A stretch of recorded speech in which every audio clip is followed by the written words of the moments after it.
Hola, hola.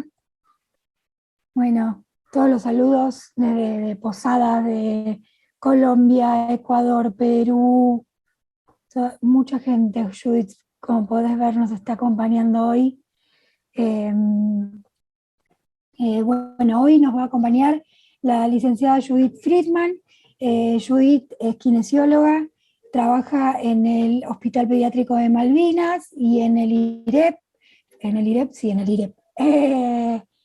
Judith es una amiga y además forma parte también del grupo de trabajo de la sección de pediatría de Saquicare, así que es un honor para nosotros que haya aceptado la invitación a darnos una clase. Y bueno, gracias Judith, gracias Tecnoimagen que nos da siempre el espacio para poder seguir aprendiendo, ¿no? Todos de todos. Así que bienvenida Judith. Bueno, bienvenidos a todos.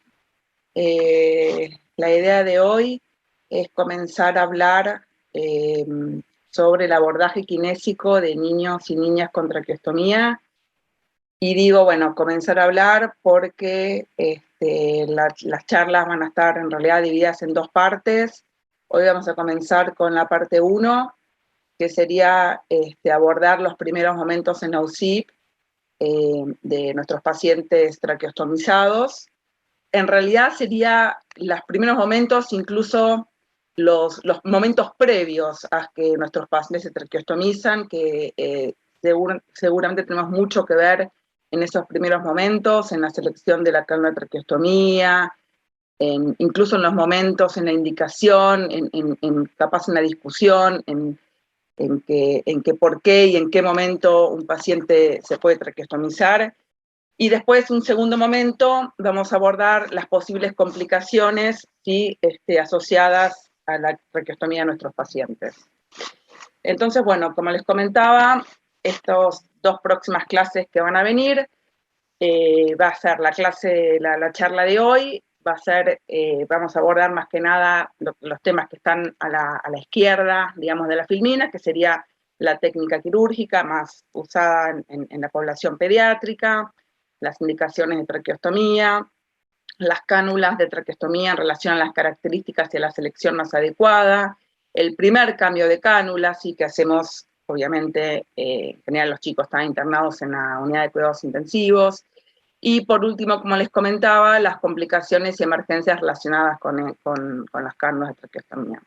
Y en un segundo momento van a hablar con la licenciada Yamila Nasiti, que será el jueves que viene, ¿sí? La segunda parte de esta clase, de este abordaje de niños y niñas con traqueostomía, que serán todos los temas que ven a la derecha de la filmina, ¿sí? Que en realidad es lo que sucede más allá del UCIP, y son los temas relacionados con la humidificación, administración de aerosoles, aspiración, cambios de cánula, lenguaje, deglución, sociabilización, decanulación y capacitación de la familia. Así que bueno, esta es un poco la idea de lo que vamos a encarar hoy y el jueves que viene. Así que bueno, bienvenidos a este abordaje kinésico de niños y niñas traqueostomizados. Bueno, y un poco para conocerlos y conocernos y ver de qué estamos hablando y así poder entendernos un poco más, quisiera saber quiénes son ustedes. Recuerden responder en el cuadro este de la pregunta, ¿sí? En seleccionar el correcto para ustedes.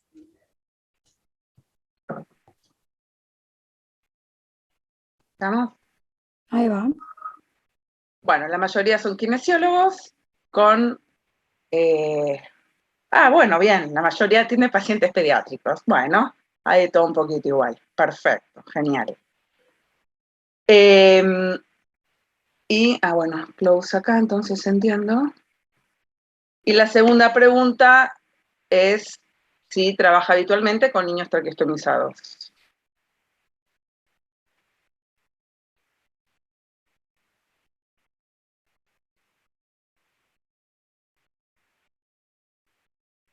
Vuelvo a repetir, no lo escriban en el chat, escriban en la votación. Voten en el box de la votación, así tenemos los votos de todos, no en el chat. Acá en este que dice votación 2. ¿Cómo no se puede responder si recién respondieron? Y nos apareció. Sí se puede. Voten, voten que después nos aparece.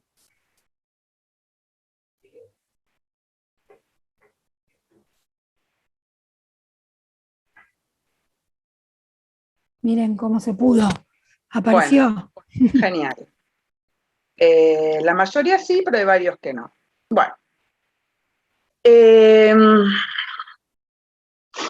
La traqueostomía, como ustedes sabrán, es uno de los procedimientos quirúrgicos más antiguos, y eso lo vemos en muchas imágenes antiguas, ¿sí? Que reflejan esta incisión en el cuello, que vendría a ser básicamente una imagen de lo que en la antigüedad querría ser una traqueostomía, así que es claramente una referencia de que este procedimiento quirúrgico, si puede llamarse, ¿sí? Ya se venía usando hace muchos, diría varios cientos, aunque miles de años, ¿sí?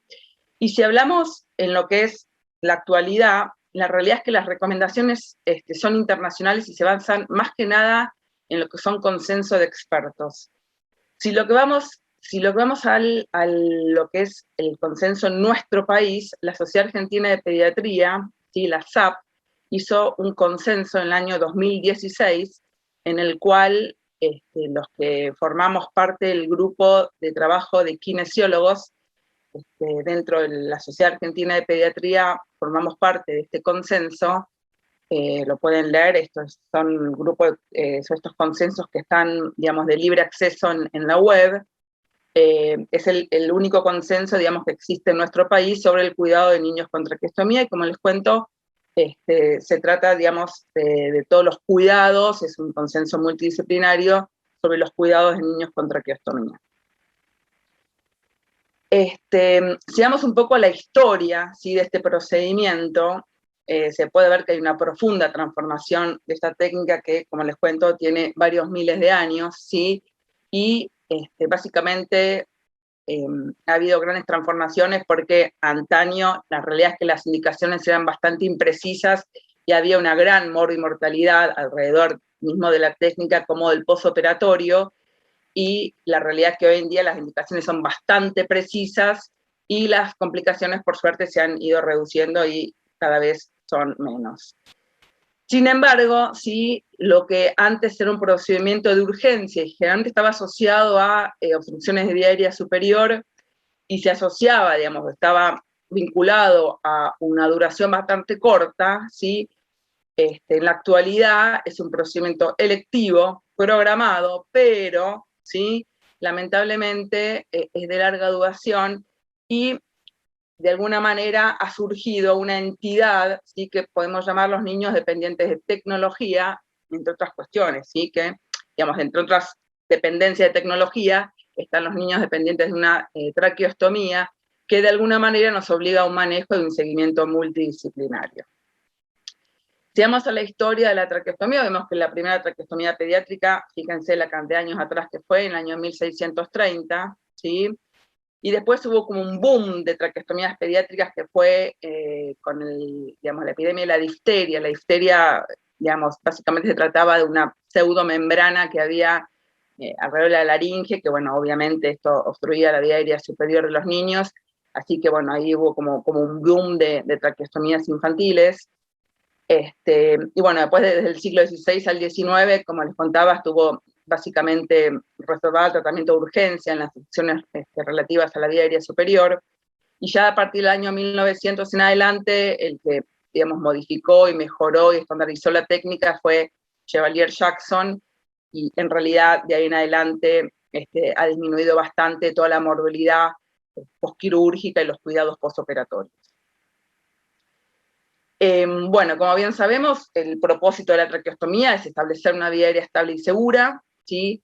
En general, el ostoma está alrededor del segundo o tercer anillo traqueal, y bueno, obviamente el propósito es mantener una comunicación directa de la tráquea con el exterior.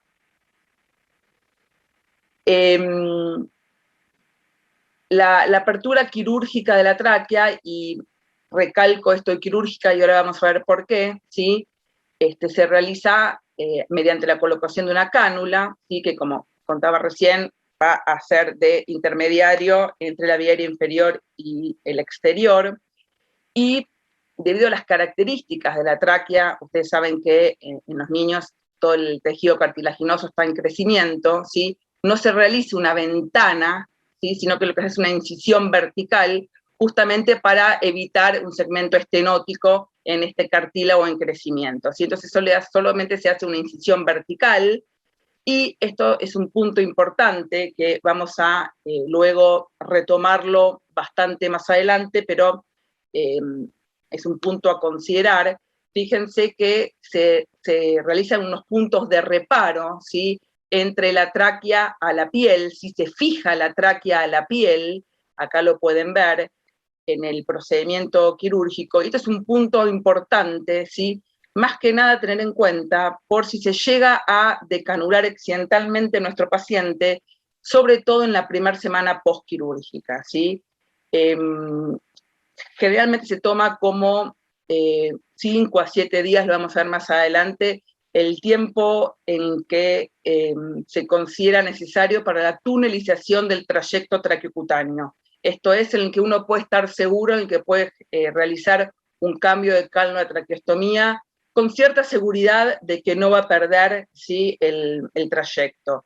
Ahora, si llega a generarse una decanulación accidental antes de este tiempo, ¿sí? Estos puntos de reparo sirven para, de alguna manera, fíjense que acá están fijados a la piel del paciente, estos puntos de reparo sirven para traccionar de la tráquea hacia adelante, ¿sí? Y de alguna manera asegurar la vía aérea. Ya lo vamos a ver más adelante cuando veamos emergencias relacionadas con la traqueostomía. Lo otro que les comentaba hace un ratito es el tema de la traqueostomía quirúrgica versus percutánea. Aquellos que hacen adultos saben que la traqueostomía percutánea ya ha reemplazado hace bastantes años a la traqueostomía como es quirúrgica, ¿sí? Ya en los adultos, yo no, la verdad que no hago adultos, pero entiendo que la mayoría de los pacientes que se traqueostomizan, se les realiza una traqueostomía percutánea, que se hace al pie de la cama, y la realidad es que tienen muchos mejores resultados cosméticos, porque básicamente se dilata la tráquea sin generar ningún tipo de, digamos, de abertura.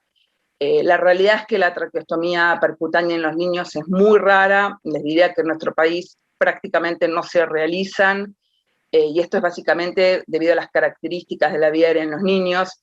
Por un lado, la mayoría ahora vamos a ver en la próxima diapo, el grupo etario en el cual se realizan la mayoría de las traqueostomías en la población infantil. Piensen que la vía aérea, ustedes ya tuvieron la clase de las características, digamos, anatómicas y funcionales de las vías aéreas en los niños. Saben que el cartílago es un tejido en crecimiento, que es sumamente colapsable, que es inmaduro, entonces es sumamente frágil, tiende al colapso, es mucho más flexible, y no tolera con facilidad, ¿sí? La presión de los dilatadores, y básicamente entonces es básicamente digamos, poco probable que pueda realizarse una traqueostomía percutánea. Esta es la razón por la cual en nuestro país básicamente todas las traqueostomías son quirúrgicas, y hay, la realidad, muy pocos casos, incluso a nivel mundial, de traqueostomías percutáneas.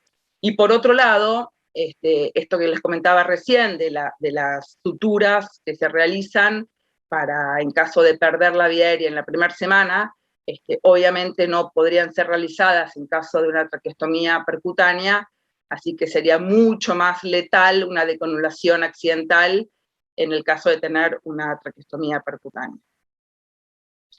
Bueno, esto es lo que les comentaba, son 4 trabajitos, que abajo están las referencias, y fíjense el grupo etario en el que se realizan la edad prevalente de las traqueostomías, ¿sí? Fíjense cómo la primera imagen son de 0 a 2 años la gran mayoría de las traqueostomías. Si vemos, sí, acá vemos que los menores de 1 año tienen la mayor cantidad, en porcentaje, ¿sí? Si sumamos menores de 1 año o de 1 a 5 años, ya tenemos el 65% de los niños.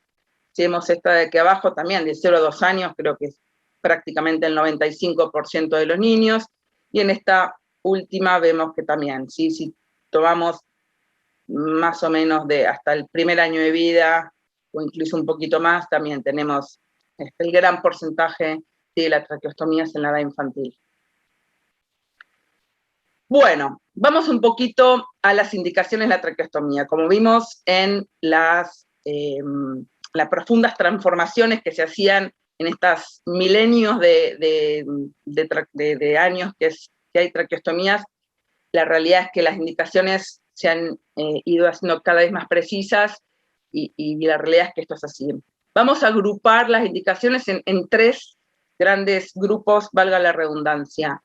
La primera la vamos a nominar como obstrucción grave de la vía aérea superior, y esta puede ser tanto congénitas como adquiridas, ¿sí? Y dentro de estas podemos hablar, bueno, la estenosis subglótica, que bueno, esta obviamente puede ser adquirida o congénita, los síndromes craniofaciales, tumores laringeos o craniofaciales, la parálisis de cuerdas vocales que tiene que ver con la parálisis nervio-laringeo recurrente, la apnea obstructiva del sueño, o bueno, algún traumatismo laringeo, sea por accidente o quemaduras, ¿sí? Ahí pueden ver algunas imágenes de obstrucción grave de la vía aérea o de parálisis, ¿sí? del laringeo recurrente. El segundo la gran indicación tiene que ver con la ventilación mecánica prolongada, que si bien es un tema que en pediatría de alguna manera siempre estuvo atrás de la definición en la población adulta, porque hasta el año 2017 nunca hubo una definición de lo que significaba ventilación mecánica prolongada en pediatría. Siempre nos acoplábamos a lo que era ventilación mecánica prolongada en adultos, ¿sí? Que era más de 6 horas diarias, durante más de 21 días consecutivos. La realidad es que en el año 2017 salió, digamos, la Respiratory Care, ya definió lo que es ventilación mecánica prolongada en pediatría y en realidad sumó esa definición en adultos y en realidad también le agregó la utilización de ventilación no invasiva y sacó de largo los pacientes prematuros, ¿sí? Así que bueno, estamos también dentro de la misma definición de ventilación mecánica prolongada. Entonces, se utilizaría también como para de alguna manera facilitar la desvinculación a aquellos pacientes que tengan ventilación mecánica prolongada, teniendo en cuenta desde ya que los tiempos para traqueostomizar un paciente pediátrico no son los mismos de ninguna manera a aquellos que se considera para traqueostomizar un adulto, ¿sí? Saben que aquellos que hacen pediatría saben que somos mucho más conservadores a la hora de traqueostomizar un paciente o a la hora de empezar a pensar en traqueostomizar un paciente. Así que bueno, ese sería el segundo gran ítem.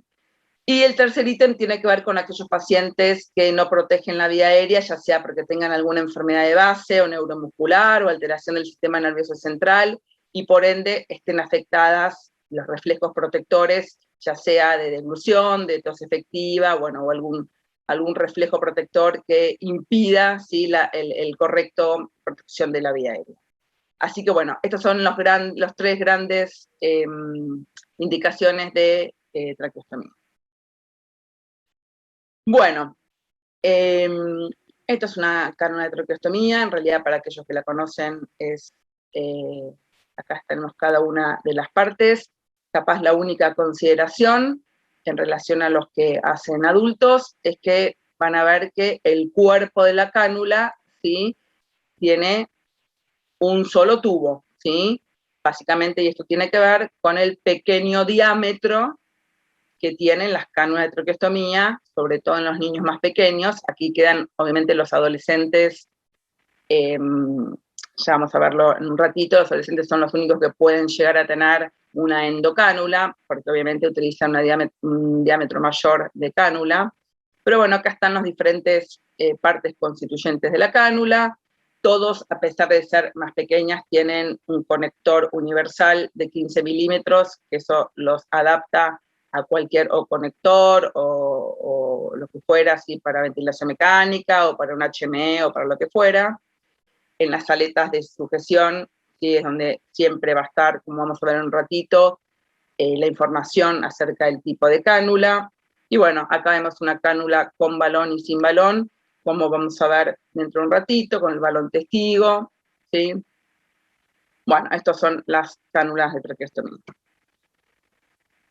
¿Cuáles son las referencias entonces que tenemos que tener a la hora de elegir? Y esto, como les comentaba, tiene mucho que ver cuando se decide la traqueostomía de un paciente, y esto también tiene que ver al momento de decidir el momento de la traqueostomía y básicamente la razón por la cual un paciente se va a traqueostomizar. Y tienen que ver con el diámetro interno, el diámetro externo, la longitud y la curvatura. Y una nota de color es tener en cuenta que la mayoría de las cánulas hoy en día son de PVC o de silicona, y tener en cuenta que hasta no hace tanto, ¿sí? La mayoría eran de algún tipo de metal, ya sea acero quirúrgico o plata.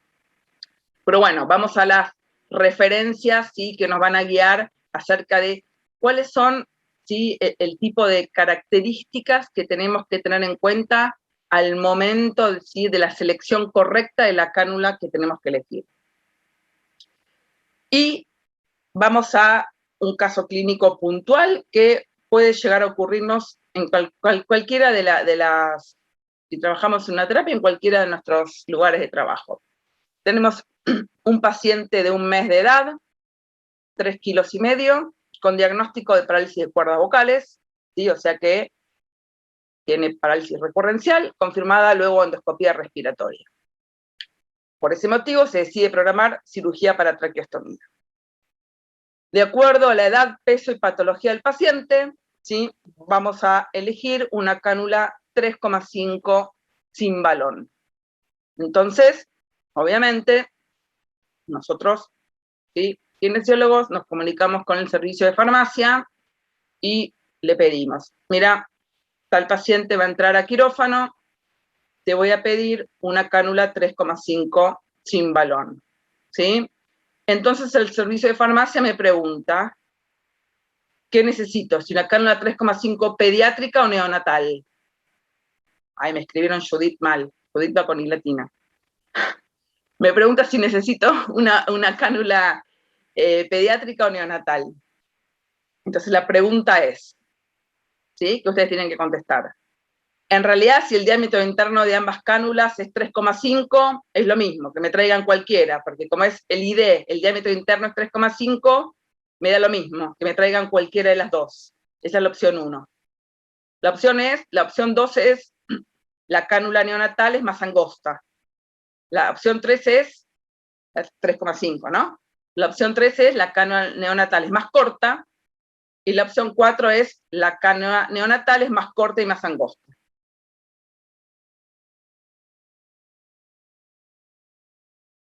Recuerden responder acá en el box, así sabemos lo que fueron pensando. ¿Cuál será la respuesta correcta para ustedes? A ver, a ver. Ahí está la respuesta. Bueno.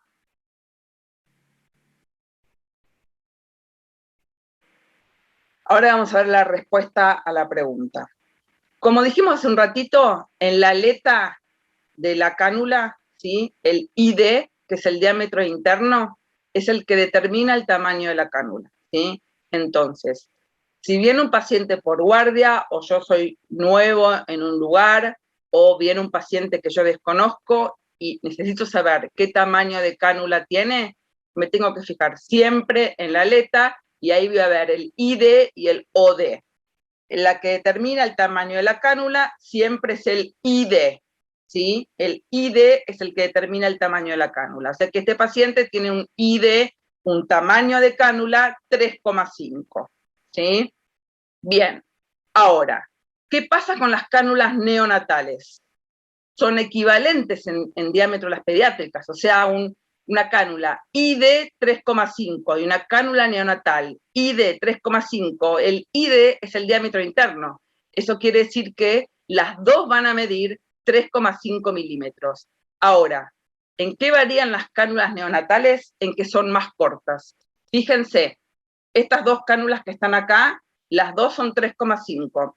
Esta es neonatal y esta es pediátrica. Ahora igualmente en unas diapos les voy a mostrar unos cuadritos, ¿sí? Si el ID es 3,5, eso quiere decir que en diámetro tienen que ser iguales, ¿sí? La diferencia está en la longitud. La neonatal, ¿sí?, es más corta que la pediátrica. ¿Está?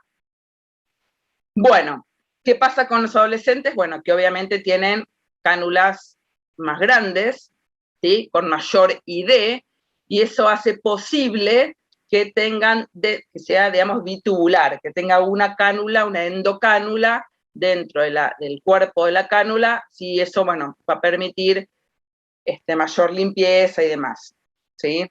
Capaz eso lo vean después, la cosa que viene con Yami. En su extremo proximal, independientemente del tamaño de la cánula, si neonatal, más grande, más chica, con balón o sin balón, siempre va a haber un adaptador universal de 15 milímetros para su conexión. ¿Qué pasa con el diámetro externo que dijimos que era el OD? ¿Sí? Lo importante es que no puede sobrepasar los 2/3 del diámetro de la tráquea. Obviamente eso no lo podemos ver, sino tan solo en una radiografía, ¿sí? Y otro tema importante para considerar es la curvatura, ¿sí? Y acá tiene que ver con la anatomía de cada paciente. Fíjense que hay cánulas más anguladas, cánulas más curvas, ¿sí? Que esto tiene que ver con las marcas, ¿sí? Y esto también debemos considerarlo al momento de elegir una cánula. Tenemos que, de alguna manera, valorar a nuestro paciente, y muchas veces termina siendo ensayo-error, ¿sí? Esta cánula le genera más disconfort, debemos cambiarla por una más angulada o menos angulada. Acá se ve en este esquema, ¿sí?, que también el ángulo de la cánula es una variable a considerar, ¿sí? Así que fíjense la cantidad de cuestiones que tenemos que considerar al momento de seleccionar la cánula correcta. Y por último, para considerar cuál es la longitud correcta de la cánula, que esto obviamente también se valora por radiografía, debemos tener en cuenta que la longitud correcta de la cánula de traqueostomía colocada debe sobrepasar 2 centímetros el ostoma y debe estar 1 a 2 de la carina. Esta es una tablita más o menos que tiene que ver, aproximada, que tiene que ver con la edad de nuestros pacientes y el número de cánula que se sugiere, ¿sí? Estas tablitas las pueden encontrar, están disponibles en los artículos, en cualquiera de los artículos, y son, bueno, las que se sugieren para la edad. Igual, de todas maneras, siempre está esta fórmula, ¿sí?, para tener en cuenta.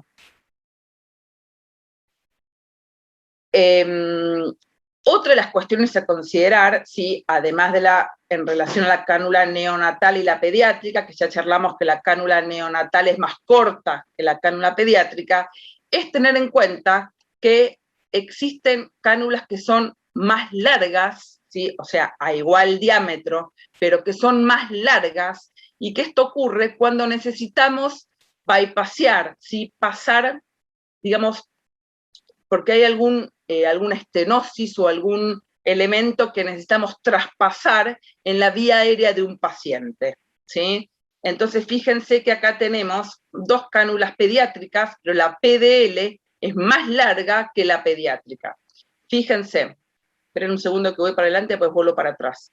Fíjense, ¿sí? Acá tenemos una estenosis en esta vía aérea, ¿sí? Entonces yo necesito colocar una cánula más larga, porque si yo pondría una cánula más corta, quedaría justo a la mitad de la estenosis. Entonces en este paciente, ya sea una cánula con balón o sin balón, yo necesito utilizar una cánula más larga.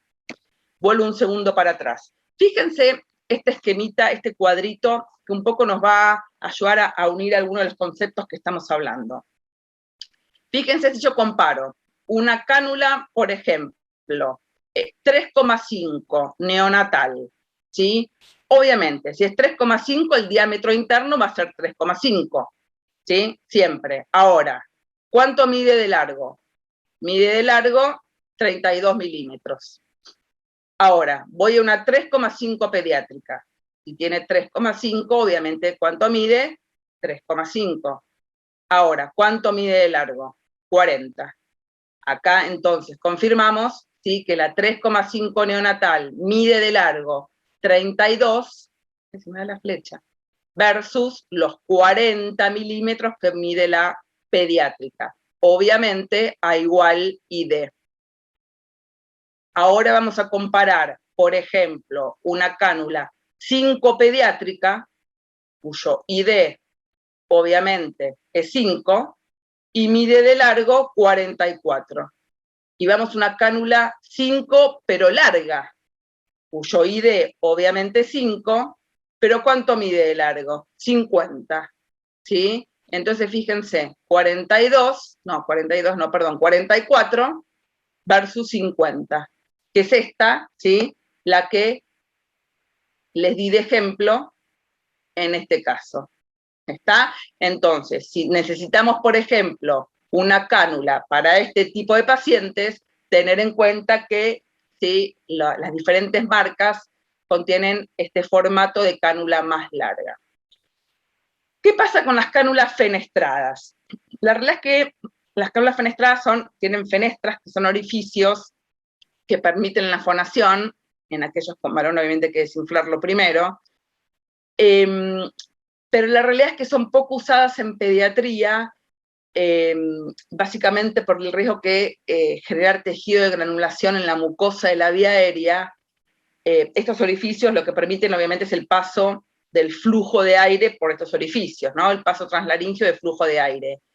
Y la realidad es que cuando queremos practicar esto de la fonación con los niños, utilizamos otro tipo de estrategias y no esto de las cánulas fenestradas. Así que se los comento, pero la realidad es que ya lo van a charlar con Yami, pero no son de la partida en la población en general infantil las cánulas fenestradas. Sí, están, pero digamos, puede que alguno las utilice, pero capaz no es lo que más se utiliza. Cánulas con aspiración subglótica, ¿sí? Es una canulita, digamos, que va conectada acá por encima del balón, suprabalón, ¿sí? Y lo que hace es aspiración, ¿sí?, de toda, digamos, la saliva o las secreciones que el paciente se utiliza generalmente en aquellos que tienen disfunción deglutoria, no puede tragar.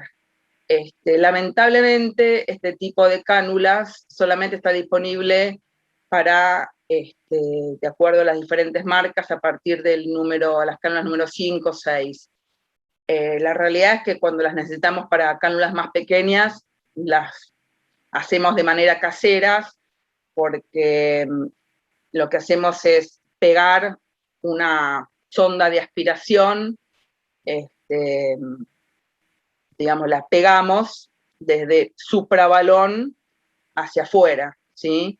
Pero así, digamos, manufacturada de manera real, lamentablemente solo, pues la verdad es que son súper útiles, solo vienen a partir de la cánula número 5 o 6 en adelante. Bueno, entonces, básicamente, cuando tenemos que elegir una cánula de traqueostomía, ¿sí?, si tenemos que pensar en un paciente que tiene obstrucción de la vía aérea superior, como sería este caso, ¿sí?, el de la derecha, en general, uno opta por una cánula sin balón, porque en realidad una vez que bypaseamos y que salteamos esta obstrucción de la vía aérea superior, en realidad el paciente va a ventilar por esta cánula y no necesitaríamos colocar balón porque ya está, digamos, conservada la vía aérea y el paciente puede ventilar perfectamente por acá. Entonces, en general, es de, digamos, buena práctica elegir cánulas sin balón. Ahora, ¿qué ocurre en aquellos pacientes que se traqueostomizan por ventilación mecánica prolongada?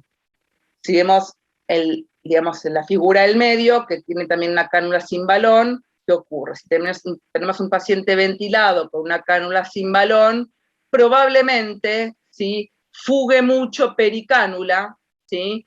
Entonces, en general, en los pacientes que se traqueostomizan por ventilación mecánica prolongada, ¿sí?, colocamos una cánula con balón, como se ve en esta figura de la izquierda, ¿sí?, para sellar la vía aérea y que no se generen fugas pericánula. Lo mismo ocurre con aquellos pacientes que no protegen la vía aérea, ¿sí? Si no protegen la vía aérea, lo más probable es que tengan disfunciones deglutorias, ¿sí?, con lo cual seguramente tengan microaspiraciones permanentes de saliva, por lo cual si le colocamos una cánula sin balón, probablemente gran parte de la saliva, ¿sí?, y las secreciones vayan a la vía aérea, con lo cual tanto en aquellos pacientes que se traqueostomizan por ventilación mecánica prolongada y por protección de la vía aérea, sean de la opción de cánula con balón. ¿Cuál es la función del balón? Entonces, sellar la vía aérea evitando las fugas de la ventilación mecánica y básicamente prevenir la aspiración del lago orofaríngeo. Una vez que optamos por la cánula con balón, lo importante es mantener, ¿sí?, un buen inflado del balón, y esto, la única manera de hacerlo es con el manómetro. Nunca se debe realizar a ojo, porque a ojo la realidad es que vamos a lesionar la mucosa traqueal. No hay ojo que pueda medir un buen inflado del balón, ¿sí? Lo que debería medir un balón es de 20 a 25 centímetros de agua, lo que es igual a 25 a 30 milímetros de mercurio. Y esto es importante para evitar lo que sería la subinflación de la sobreinflación. Y un poco lo que charlamos recién. Si lo inflamos por menos, lo que podemos llegar a generar son las neumonías aspirativas, en tanto y en cuanto el paciente se microaspira de manera permanente, sobre todo aquellos, ¿sí?, que, como dijimos hace un rato, tienen trastornos deglutorios. Y si los sobreinflamos, claramente lo que ocurre es esto, ¿sí?, la imagen de la derecha, que comprimimos, ¿sí?, y dañamos la mucosa traqueal, en tanto la presión del balón supera la presión de perfusión de la mucosa traqueal, y entonces se genera todo este ciclo, ¿sí?, de tejido de granulación, ¿sí?, con generación de granuloma, que va generando necrosis hasta tejido cicatrizal, que termina finalmente una estenosis de la vía aérea. Entonces, un poco para terminar esto, tener en cuenta que para elegir entonces la cánula debemos tener todas estas cuestiones en mente. Incluso, fíjense esta imagen que les subí acá, incluso, fíjense, acá hay dos cánulas de diferentes marcas con el balón inflado. Y fíjense la diferencia de formato que tienen ambos balones. Esto lo usamos porque tenemos un paciente ventilado crónico, y con una marca el chico fugaba permanentemente y con la otra no. Y nos dimos cuenta que con una marca, por su anatomía de la vía aérea, el balón le sellaba mejor que con la otra. Y esto, como les decía, tiene que ver con la anatomía, ¿sí?, de cada paciente, y cómo por ahí una marca o una cánula es más adaptable o mejor incluso que otras, y bueno, también es un tema a considerar, ¿sí? Bueno, entonces, ver primero si vamos a requerir con o sin balón, tamaño, longitud, curvatura, si va a tener endocánula en caso de niños más grandes, si va a requerir aspiración subglótica, que la podemos fabricar o no. Así que bueno, esas son cuestiones a considerar al momento de la elección de la cánula de traqueostomía. ¿Qué pasa con el primer cambio de cánula una vez que nuestro paciente se traqueostomizó? Bueno, como comentamos hace un ratito, el primer cambio de cánula, en general el consenso indica que lo debemos realizar entre el día 5º y 7º posoperatorio. Se realiza en la unidad, nosotros en el hospital lo realizamos nosotros. Allá comenzamos con el entrenamiento de los padres, si bien el primer cambio lo realizamos nosotros, siempre están ellos que, bueno, observan el procedimiento y ya a partir de la próxima semana comienzan ellos al entrenamiento, digamos, a realizarlo ellos. Tener en cuenta, como les comentaba al principio, si hay alguna duda, alguna cuestión, siempre están estas suturas, ¿sí?, que van a permitir llevar la tráquea hacia adelante y hacia arriba en caso de que por algún infortunio se nos pierda la vía aérea, siempre está la ventaja ahí de que sea un procedimiento quirúrgico. Bueno, acá está abajo la posición en la que debe colocarse el paciente para realizar el cambio, eso bueno, también lo van a ver con Yami. Y en algunos pacientes, como ese que se ve ahí, que bueno, debido a sus malformaciones y escoliosis importantes, que obviamente hablan de que la vía aérea puede no estar en el lugar en el que sospecha que va a estar, debido, como les cuento, a la escoliosis o que algunos otros trastornos sindrómicos o lo que fuera.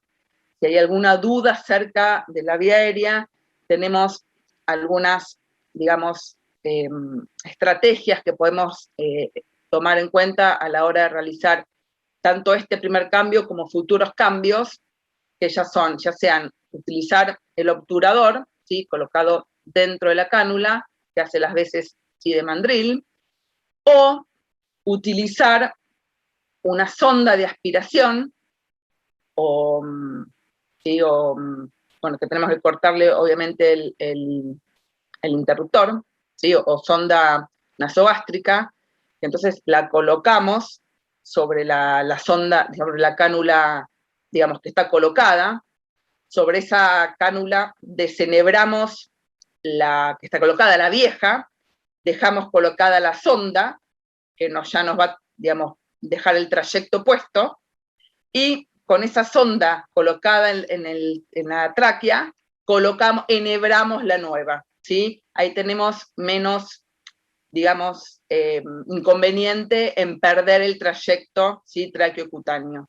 Así que, bueno, estas son estrategias a la hora de no perder la vía aérea. Así que, bueno, esto es algunas estrategias a la hora de realizar el primer cambio. Si no, en realidad esto es para aquellos pacientes, como les digo, que uno sospecha que pueden llegar a tener la vía aérea dificultosa. La realidad es que en el gran porcentaje de los casos el primer cambio no genera ninguna dificultad.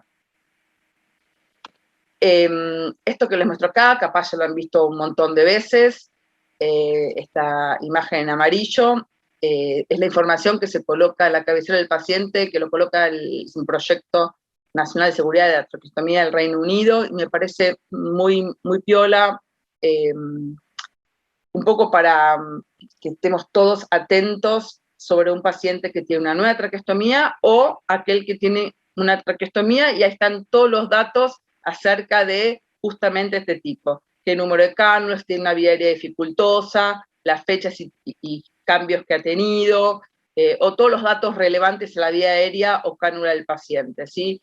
Igualmente, como les digo, es de buena práctica que todo paciente tenga todos esos datos a la cabecera y a mano, ¿sí? Amén de todos los implementos, ¿sí?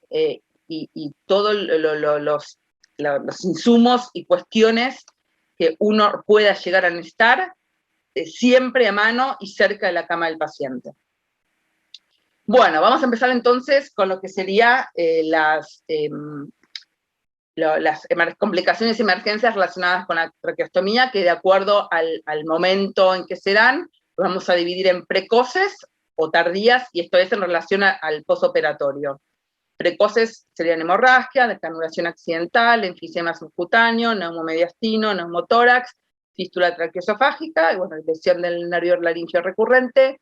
Y las tardías serían los granulomas, traqueitis, decanulación accidental, obstrucción o desplazamiento, traqueomalacia, erosión de la pared traqueal con fístula traqueosofágica, estenosis traqueal, estenosis subglótica, y la fístula traqueocutánea, que en realidad tiene más relación con la decanulación. Fíjense que en relación a las complicaciones precoces, en general, los artículos consensúan en que del 5 al 49% de los niños tiene algún tipo de complicación, y las tardías del 24 al 100%, o sea, virtualmente todos los niños tienen algún tipo de complicación tardía, ¿sí? Y en los eventos de mortalidad relacionados con una traqueostomía, ¿sí? Estos están reportados que van del 0,5 al 6%, o sea, no es un dato menor, ¿sí? Los eventos de muerte relacionados específicamente a la traqueostomía. Por eso es importante que todos los que nos manejamos con un paciente pediátrico que tiene una traqueostomía, sepamos, ¿sí?, cuáles son y básicamente cómo resolverlos y entrenar a aquellos cuidadores de niños con traqueostomía. Una de las cuestiones, por suerte, digamos, que acompaña esto, es que en una revisión sistemática que se hizo el año pasado, se vio que las mayores complicaciones reportadas, esto es en niños, están asociadas a lesiones en la piel, ¿sí? Tanto granulomas como lesiones en la piel, como, bueno, fístulas traqueocutáneas. Sin embargo, fíjense que la de canulación accidental con un 8,3% o la obstrucción de la cánula 8%, vamos a ver más adelante, que son las que más se asocian con mortalidad asociada a complicación. Así que, por eso les digo, no es un dato menor esto. Bueno, último caso clínico. Nuestro mismo paciente, ¿sí?, el de la parálisis recurrencial, que ya tiene 12 meses de edad, actualmente es portador de una cánula 4 sin balón.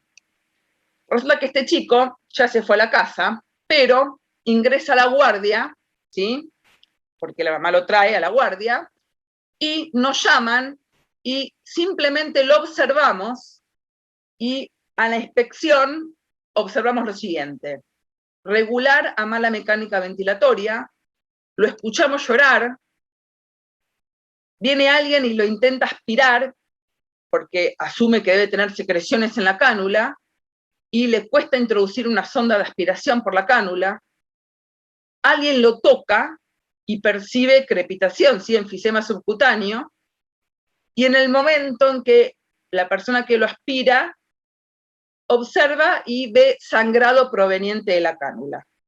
Y nosotros que estamos ahí paraditos, sospechamos que tiene una obstrucción de la cánula, tiene desplazamiento de la cánula con formación de una falsa vía, o tiene una intercurrencia respiratoria.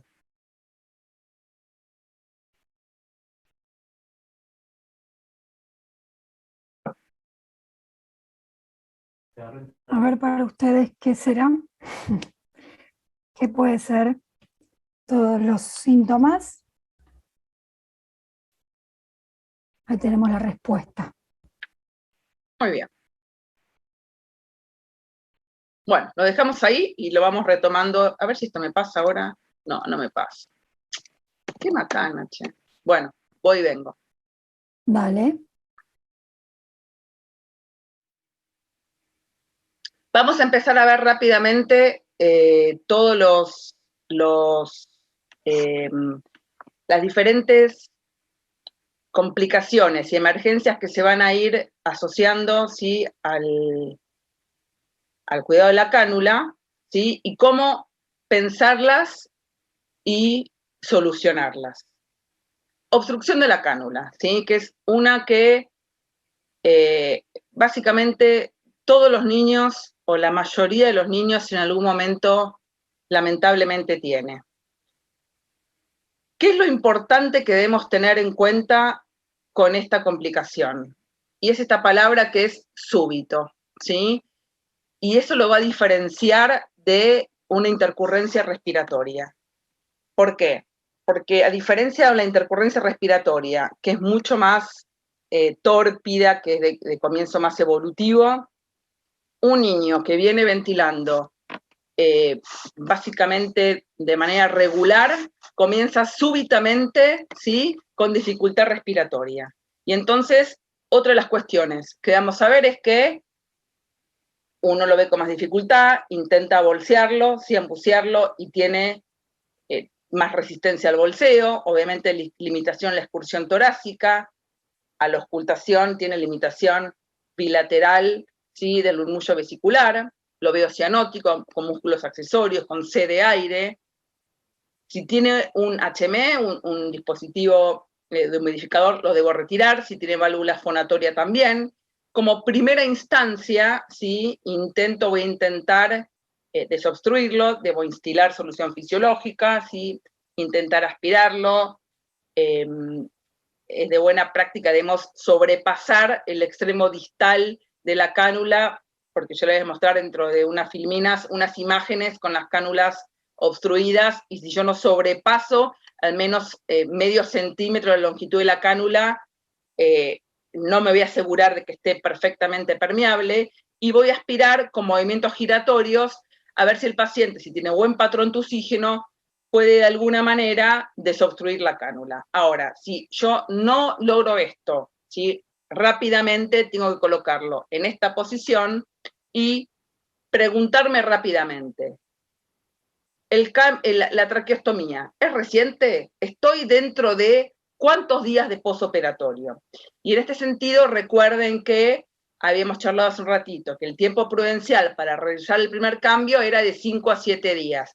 Sin embargo, hay aquellos que dicen que a partir ya de los 3 días habría cierta tunelización del trayecto traqueocutáneo y habría cierta seguridad en poder realizar ciertos cambios con seguridad. La realidad es que yo me sentiría más seguro si el niño tiene de 5 a 7 días. Así que bueno, si estamos con más de 7 días de cambio, obviamente lo tengo que poner en esta posición, verifico qué número de cánula tienen las aletas, como ya vimos, y si tiene un ostoma traqueal reciente, tiene una vía aérea dificultosa, sí, recuerden que están las suturas, si a ambos lados, están pegadas a ambos lados, sí tengo que traccionar de la cánula, de la tráquea hacia adelante, y eso me va a permitir, sí, no perder la vía aérea y conseguir el trayecto traqueocutáneo más fácilmente, ¿sí?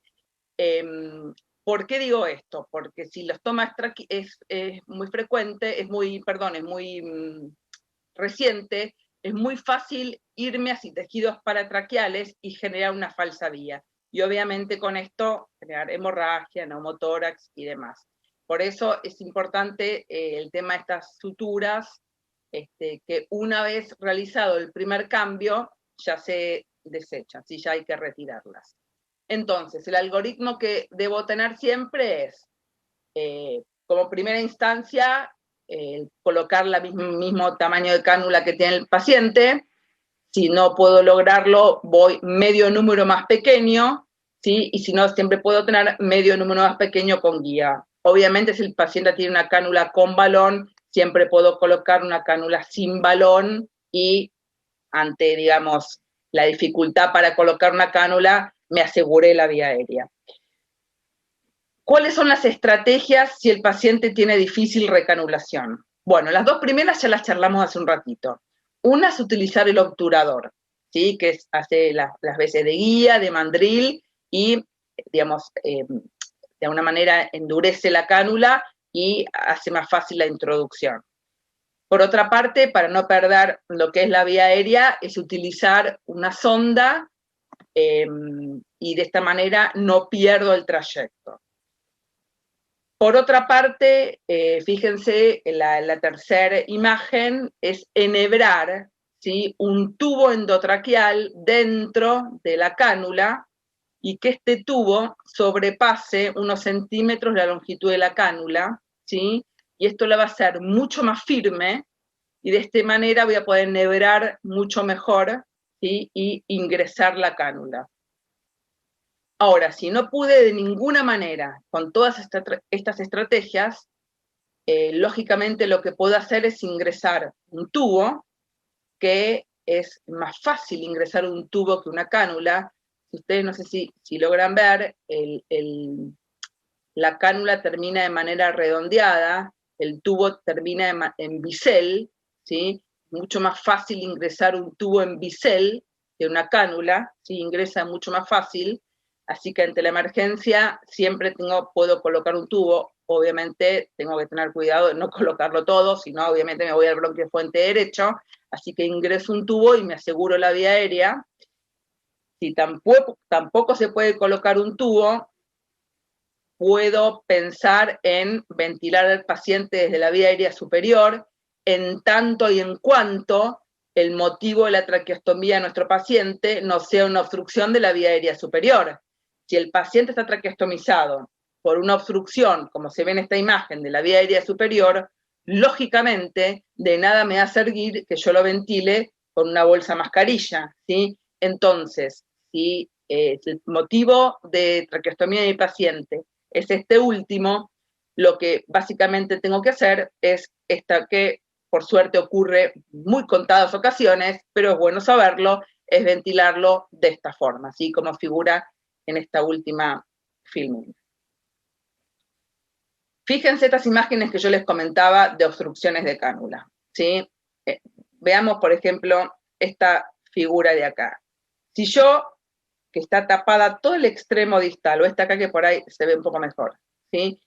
Si yo, la ven la primera a la izquierda, la de arriba, si yo intento destapar esta cánula que está totalmente obstruida en su extremo distal, y ingreso una sonda de aspiración, ¿sí? Previa instilación de solución fisiológica, y no voy más allá del extremo distal de la cánula, obviamente nunca va a poder ser desobstruida esa cánula. Así que si yo sospecho de una obstrucción de cánula, tengo que sobrepasar medio centímetro el extremo distal de la cánula.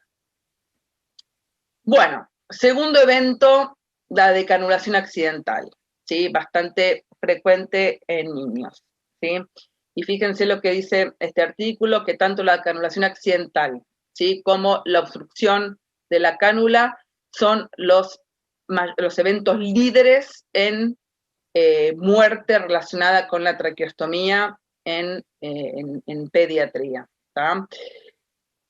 ¿Cuáles son las condiciones que se asocian a la decanulación accidental en esta población?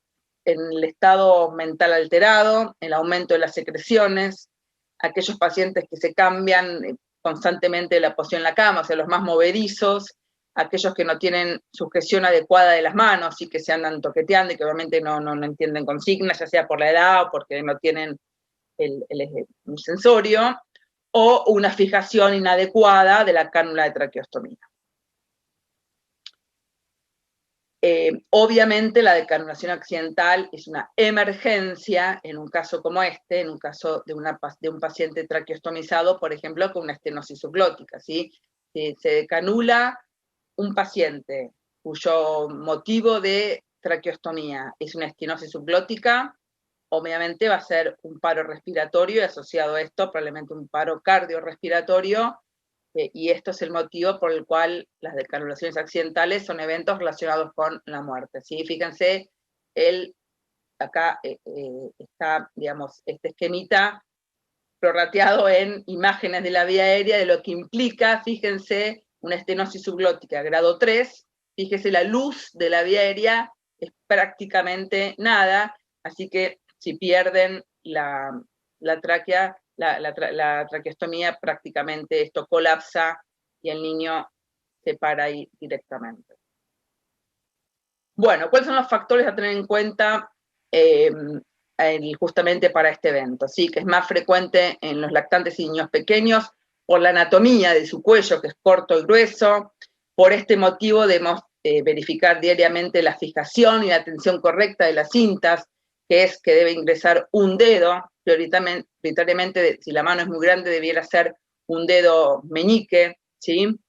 Debemos utilizar cintas buenas, ¿sí?, como esta que se ve ahí de cinta hilera, y no usar, a veces se utilizan las cintas de los barbijos para fijar, pero la realidad es que esas se rompen, así que no utilizar algunas dudosas. Y si el paciente se decanuló, al recanular, nunca forzar la entrada, justamente porque si al recanular forzamos la entrada, lo que vamos a hacer es generar una falsa vía, ¿sí?, entrando justamente en tejido subcutáneo, con todos los problemas que esto puede llegar a generar. y acá entramos justamente en lo que es la colocación incorrecta o lo que es el desplazamiento con falsa vía, que era la pregunta, el segundo caso clínico que contestaron la mayoría de la gente muy bien. ¿De qué se trata esto de colocación incorrecta o falsa vía? Es cuando la cánula de traqueostomía, en lugar de estar justamente en la vía aérea, se coloca de manera errónea, en los tejidos pretraqueales, o sea, por delante de la tráquea, o paratraqueales, lateralmente a la tráquea, o más rara vez perfora hacia atrás la tráquea y se va hacia el esófago. Y esto ocurre a veces, fíjense este esquema que es súper piola, y esto pasa justamente cuando hay digamos, no hay una concordancia entre el ostoma cutáneo, que sería este orificio de acá, ¿sí? Y el ostoma traqueal, que sería este orificio de acá, ¿sí? Entonces, al haber una discordancia, una discrepancia entre estos dos orificios, ¿sí? Esto que está grisecito acá, sería el celular subcutáneo, ¿sí? Al haber una discrepancia entre el ostoma cutáneo y el ostoma traqueal, ¿sí? Lo bueno sería que la cánula atraviese estos dos orificios e ingrese a la luz traqueal. Entonces se fuerza el ingreso y la cánula queda, como se ve en esta segunda imagen a la derecha, en el tejido pretraqueal, ¿sí? En el subcutáneo. Entonces, esos son, como les decía, los peligros de forzar. Cuando uno fuerza, la realidad es que el ingreso nunca, digamos, debe ser con intención, pero nunca forzando. Si uno fuerza es que hay algo que no está haciendo de manera correcta, ¿sí? Entonces, como preguntaba recién en el caso clínico, ¿qué indicios tenemos de que hay algo que no está bien? Cuando tenemos dificultad para introducir la cánula, el paciente lógicamente tiene mala mecánica ventilatoria, si puede fonar sin que tengamos una válvula fonatoria o que tengamos ninguna cuestión que permita que el paciente fone, puede llorar, puede fonar o hay algo, claramente hay algo que no está bien. Si el paciente vemos que tiene dolor, justamente, bueno, se crea una falsa vía. Si tengo, como decíamos hace un ratito, dificultad para introducir una sonda, si vemos enfisema subcutáneo o escape de aire, ya sea un neumotórax, o veo sangrado. Obviamente lo que tengo que hacer es retirar la cánula y recanular, siempre evitando forzar. Otra de las cuestiones que puede generar el desplazamiento de la cánula, fíjense esta imagen, es cuando se desplace hacia afuera, y de esta manera el desplazamiento genera, sin querer, una obstrucción de la vía aérea generada por el balón, ¿sí? Bueno, ¿cuáles son los factores predisponentes a este desplazamiento? Por un lado, ya hablamos de los diferentes largos de las cánulas, así que una de las cuestiones que puede predisponer a esto es el largo inadecuado.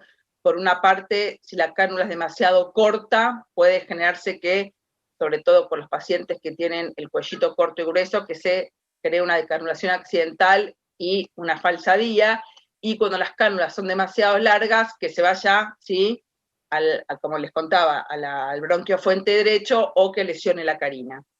Por otra parte, cuando hay un edema postquirúrgico, en el postquirúrgico inmediato, y entonces el cuello todavía se haga más cortito, que ahí entonces obviamente se desplace, cuando el paciente por alguna cuestión tiene excesiva adiposidad del cuello, o como decíamos un ratito, que haya una mala fijación de la cánula. Bueno, pasamos a otro tema, ¿sí?, que son los sangrados. La realidad es que varias son las causas por las que un paciente puede sangrar, y es importante valorar la cantidad y la calidad del sangrado, porque un poco nos va a hablar del motivo del sangrado, y un poco valorar en función de eso qué es lo que tenemos que hacer, ¿sí? Cuando el paciente vemos que el sangrado está bien relacionado con el postquirúrgico, en realidad ahí hay una cuestión más que tendrá que ver con la cuestión del cirujano, porque, digamos, está reportado que un poco por la incisión donde se realiza, fíjense, acá está el istmo de la glándula tiroidea, y entonces una de las lesiones que se asocian con el acto quirúrgico tiene que ver justamente con esto, ¿sí? Con la lesión del istmo de la glándula, y entonces cuando hay un sangrado que mucho no se entiende, capaz debiéramos avisar entonces al equipo quirúrgico. Así que una de las cuestiones en el postquirúrgico inmediato tiene que ver con eso. Otra de las cuestiones tiene que ver con la enfermedad de base del paciente, ¿sí? Con la presencia de bronquiectasis o alguna otra enfermedad pulmonar, que bueno, ya eso obviamente no tiene mucha solución porque tiene que ver con una cuestión más parenquimatosa de nuestro paciente. Trastornos de coagulación, bueno, es una cuestión que ya también viene con nuestro paciente y capaz tiene que ver con una situación puntual, ¿sí? Algo que sí ocurre bastante frecuentemente, y acá sí tenemos incidencia, y es que tiene que ver con las aspiraciones frecuentes y sobre todo con altas presiones. Acá hay un cuadrito que deberíamos tener presente, que son, no todas las aspiraciones tienen un manómetro, pero deberían tenerlos. Ahí están cuánto es la presión que se debería utilizar tanto para neonatos como para niños y adolescentes, justamente para no lesionar la mucosa traqueal, eso por un lado. Y por otro lado, obviamente, el ingreso de la sonda de aspiración más allá de la cánula. Como dijimos hace un ratito, es de buena práctica ingresar medio centímetro más allá del extremo distal de la cánula, pero no más que eso, justamente por el riesgo de lesionar la mucosa traqueal. Y bueno, obviamente otro de los motivos del sangrado es la creación de una falsa vía. Otro de los motivos de sangrado son los granulomas. Fíjense, el gran porcentaje de los niños tienen en algún momento de su traqueostomía un granuloma. Los más frecuentes son los supraostomas, otros están ubicados por debajo del ostoma. La realidad es que es un tejido que es muy sangrante, sobre todo, ¿sí? En los cambios de cánula. Entonces, muchos padres capaz se atemorizan en ese punto porque son muy sangrantes, tanto cuando retiramos la cánula, cuando volvemos a colocar la nueva.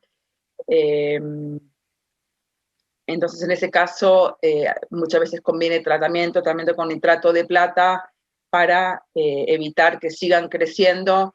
Además, porque cuando crecen digamos, demasiado, genera un estrechamiento del ostoma cutáneo, y más allá de estrecharlo, también pueden llegar a complicar, sobre todo con las cánulas con balón, ¿sí? Que pueden incluso dificultar luego la introducción y la retirada de la cánula en los cambios sucesivos. Así que esto es bastante, como les cuento, bastante frecuente, y bueno, nada, no hay mucho para evitarlo, y bueno, el tratamiento, como les cuento, es con nitrato de plata. Y otro punto, sí, acá están en esta imagen a la derecha abajo los 4 puntos, sí, el supraostoma, por debajo del ostoma, en el extremo de la cánula, y relacionada con el balón,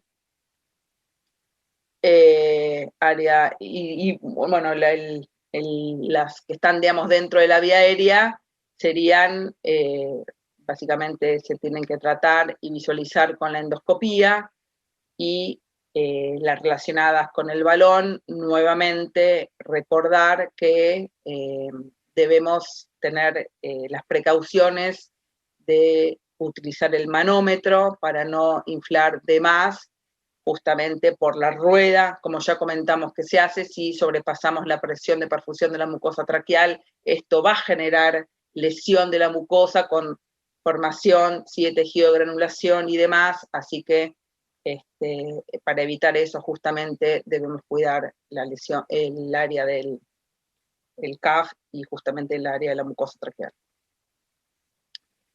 Otro de los eventos que pueden suceder, por suerte, de incidencia baja, porque la realidad es que el pronóstico es bastante ominoso, pero no podemos desconocer estos eventos, son las fístulas traqueoarteriales. La gran porcentaje de los eventos se reportó que ocurren entre la tercera y cuarta semana de la cirugía. Y lo que ocurre es una fístula entre, lo voy a marcar acá, la cara anterior de la tráquea y esta arteria que es el tronco brachiocefálica o la arteria innominada, ¿sí? Entonces, obviamente lo que va a ocurrir es un sangrado arterial de alta presión, ¿sí? Que el motivo básicamente por el que ocurre es en aquellos pacientes que tienen un excesivo movimiento en hiperextensión de cuello, ¿sí? Y al tener un movimiento de hiperextensión de cuello, ¿qué ocurre? El extremo distal de la cánula se va hacia adelante y esa erosión de la pared traqueal anterior, ¿sí? Permanente, termina fistulizando y lesionando este vaso. Otro motivo son las traqueostomías bajas o los balones hiperinflados, hiperinsuflados, ¿sí? Que lesionan este vaso. Obviamente, esto es una emergencia quirúrgica, ¿sí? Lo que podemos hacer hasta tanto en cuanto el paciente ingresa a quirófano es, si el paciente tiene un balón, hiperinflarlo como para hacer una compresión, o hacer una compresión manual, pero bueno, como les comentaba, el pronóstico en general es malo, así que bueno, tener en cuenta esta emergencia que existe. Claramente se diferencia el sangrado de otros eventos de sangrado, justamente porque les contaba, es un sangrado masivo pulsátil, así que bueno, tenerlo en cuenta y llamar, evidentemente, como les comentaba, una urgencia quirúrgica y hasta que el niño entre a quirófano, intentar comprimir como se pueda.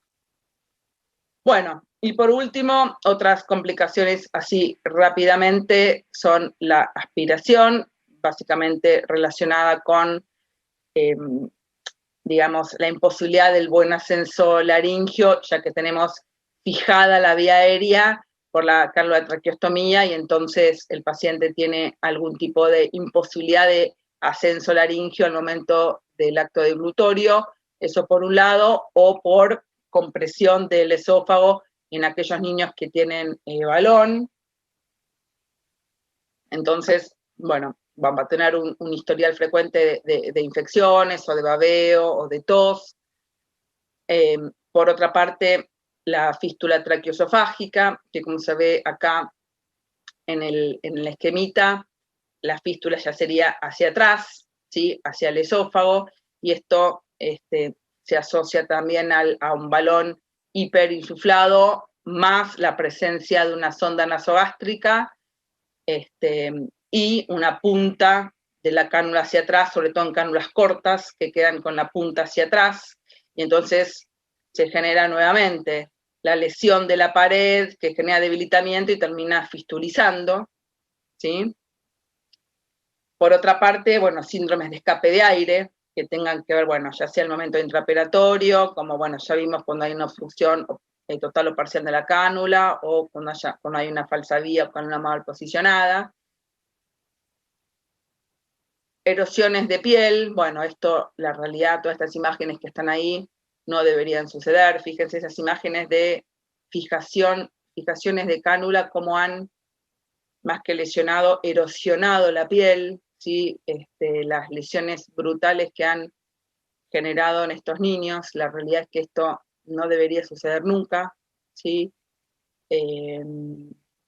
Más allá de la sensibilidad o no de la piel del paciente, esto no debería suceder, así que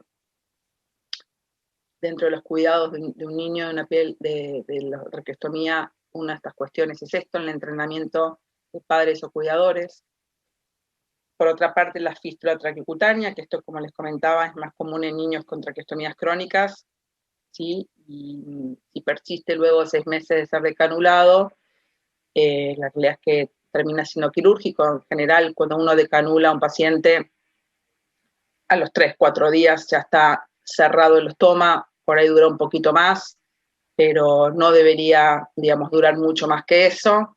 y si persiste fistulizado, bueno, termina siendo quirúrgico, en general el consenso indica luego 6 meses. Y por último, colapso supraostomal, que está reportado que su incidencia es inversamente proporcional a la edad en que el niño se traqueostomizó, y básicamente tiene que ver con una presión excesiva en el primer y segundo anillo traqueal, que genera una condritis en esos cartílagos, por ende los debilita, genera una traqueomalacia en esa región supraostoma, ¿sí? Y básicamente ese colapso supraostomal puede impedir una decanulación, ¿sí? Así que bueno, es un tema también a tener en cuenta al momento de valorar la decanulación de nuestro paciente. Bueno, por último, la revisión sistemática que les comenté hace un ratito, realizada el año pasado, en el cual finalmente se analizaron 49 artículos, en el cual se vio que la incidencia de complicaciones en la traqueostomía, fíjense, va del 1 al 90% de los casos. Bastante, ¿sí? Con una media cercana al 40%, y que las complicaciones lógicamente varían en gravedad, desde un sangrado hasta la muerte, ¿sí? Y los dos eventos más asociados con la muerte, como les comentaba, son la decanulación accidental y la obstrucción de la cánula. Y los factores asociados a mayor riesgo son edad, a más pequeño, más posibilidad de muerte o de complicación, peso al nacer y prematuridad, y que hay evidencia científica, ¿sí?, que la incidencia de las complicaciones asociadas a las traqueostomías son mayores en los niños que en los adultos, y que aquellos niños que tienen enfermedades complejas, crónicas complejas, tienen 3.3 veces más riesgo de tener complicaciones, y en realidad muchos de los niños que tienen traqueostomías tienen enfermedades crónicas complejas, ¿sí? Así que bueno, aquí estamos. Un poco concluyendo esto, es entonces que los niños tienen 2 a 3 veces más morbimortalidad relacionada con la traqueostomía, y en este sentido, mayor presencia de complicaciones en niños menores de 3 años. Es por esto que se requiere una estricta supervisión y una intervención oportuna para evitar secuelas relacionadas con la traqueostomía, y es por eso que los protocolos, ¿sí?, hospitalarios y el entrenamiento sistematizado en el cuidado de la traqueostomía es un pilar fundamental y debiera hacerse desde el día 0. Por eso nosotros comenzamos el entrenamiento familiar en la misma terapia intensiva. Empezamos con el cuidado del ostoma, la fijación, la aspiración de secreciones, la correcta fijación, y por último el cambio de cánula. Siempre entrenamos a 2 miembros de la familia, sea padre o madre, o sea 2 personas que ellos deciden. Primero comenzamos con una muñeca que ahí tenemos, y luego continuamos con el entrenamiento familiar, pero es fundamental que aquellos pacientes que se van traqueostomizados de nuestra unidad se vayan con 2 miembros de la familia entrenados en todos los posibles eventos que puedan tener y los signos de alarma correctamente o lo más correctamente, digamos, familiarizados. En este sentido, podemos concluir que el manejo de niños con traqueostomía puede ser seguro, evitando complicaciones potencialmente graves a través del desarrollo de programas y protocolos sistematizados, ¿sí?, sobre todo eso, ¿sí?, donde los padres puedan tener un algoritmo claro de qué deben hacer frente a cada situación para el entrenamiento de los cuidadores. Fíjense, esta es una foto del año 1938, o sea, hace menos de 100 años, no hace tanto, en el cual los niños con traqueostomías vivían en el hospital. Esta es una foto de Chevalier Jackson, que les nombré al comienzo de la clase. Acá estaban festejando la Navidad. Fíjense cómo en menos de 100 años ha cambiado tanto la historia, y los niños hoy, básicamente, si su condición social o socioeconómica lo permite, pueden vivir en sus casas al cuidado de sus padres. No importa qué nivel de educación tengan, si uno los entrena de manera correcta, pueden vivir al cuidado de sus padres. Así que bueno, eso es parte de nuestro desafío día a día, Así que, bueno, acá estamos. Muchas gracias a todos. Muchas gracias, Y a todas. Judy. La verdad que lo decía antes cuando Cuando me fui.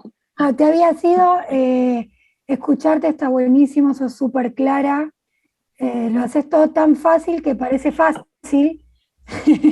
Y no, la verdad que es súper linda la clase, súper puntual. Nada, gracias, muchas gracias. Te voy a leer algunas de las preguntitas que fui dejando. Algunas fueron surgiendo y se fueron respondiendo, por eso las eliminé, y otras se van a responder la clase que viene. Pero una de las preguntas es, ¿a partir de qué número de cánulas viene con balón? En realidad eso depende de las diferentes marcas, ¿sí? Yo nunca he visto, pero hay algunas cánulas neonatales que vienen con balón, así que desde el mismísimo número más pequeño. Esa es la respuesta, en realidad. Yo creo que hay una de Neo, que es la Crystal Care, de Rush. Sí, en realidad esas cánulas a nivel público no están, pero existen. Yo las vi en Swiss Medical, digamos, pero... Por eso, a nivel público no están. Pero, digamos, como existir, existen. Es muy raro utilizar el neo una cánula con balón. Raro como perro verde, pero existen. Bien. ¿Cuánto tiempo se espera al niño para traqueostomizarlo luego de la ventilación mecánica prolongada? Y la realidad es que eso tiene que ver con los protocolos de cada hospital, de cada unidad, te diría. Si uno percibe que el paciente, primero habría que ver por qué el paciente está ventilado prolongado, ¿sí? Si es por un tema respiratorio, si es por botulismo, por decir algo, si es por algo que uno sabe que va a, de alguna manera, retrogradar, si es por un Guillain-Barré, por algo que uno sospecha que va a retrogradar, o tiene que ver con una enfermedad respiratoria. O sea, primero pensar dónde estamos situados, ¿sí? Cuál es la situación, digamos, del paciente. Digo, ¿por qué lo planteo así? Porque si es una enfermedad neuromuscular, como un Guillain-Barré, y el paciente está en la fase en la que está todavía cuadripléjico, y quiero decir que tenemos mucho por delante, y el paciente está ventilado hace un mes, y todavía está cuadripléjico, y capaz uno lo piensa ya en traqueostomizarlo como para ir optimizando. Ahora, si tenemos un paciente ventilado por un tema respiratorio, ¿no? Como para hacer un paralelismo, y el paciente está ventilado hace un mes, y yo no sé Perdón, si... Judith, me fui yo ahora por unos segundos. No sé si ahora Yo me no sé si el escuchan. paciente que está ventilado hace un mes por un tema respiratorio y capaz está en vías de salir y uno no piensa traqueostomizarlo un paciente que está hace un mes ventilado. Por eso digo, el tema de traqueostomizar a un niño con ventilación mecánica prolongada también tiene mucho que ver el motivo de la ventilación mecánica prolongada. Como que no hay un corte justo para decir tantos días, ¿sí?